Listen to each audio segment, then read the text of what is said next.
In today's video, I'm going to teach you how to duplicate a Figma file using the dropdown. Duplicating a file is one of the quickest ways to create a safe sandbox for exploration, hand off a clean copy to a teammate, or preserve a milestone before making big changes.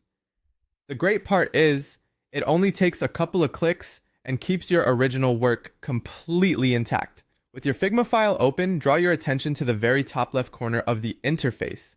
You'll see the Figma logo there, and just below it is a small dropdown that opens the main file menu.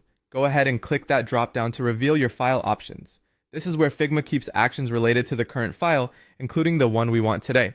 From that menu, click Duplicate.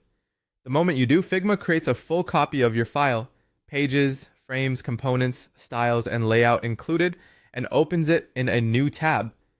Your original file is left untouched, so you can always return to it if you need to compare versions or roll back to a known state.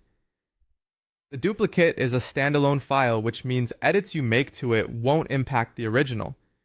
Depending on your access and workspace setup, the duplicate will appear either in your drafts or within the same project. If you have view-only access to the original, you may notice that the copy is placed into your drafts so you can edit it freely. If you have full access, it typically stays alongside the original in the project, making it easy to keep related files together.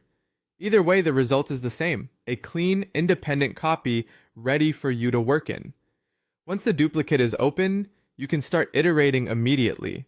Many teams like to use this copy to test new directions, try alternate layouts, or prepare presentation-ready variants without risking production files. If your file uses shared libraries, the duplicate maintains those connections, so your components and styles continue to work as expected. If you want to differentiate the copy at a glance, you can rename it later to reflect its purpose, such as adding V2, exploration, or a date. If you don't see the duplicate option in the menu, double-check that you're looking at the File menu under the Figma icon and that you're in the file itself, not just in a preview. In most cases, the option appears right away once the file is open. And that's it. Click the drop-down below the Figma icon, then click Duplicate. 2 clicks, and you're set with a fresh copy you can confidently edit.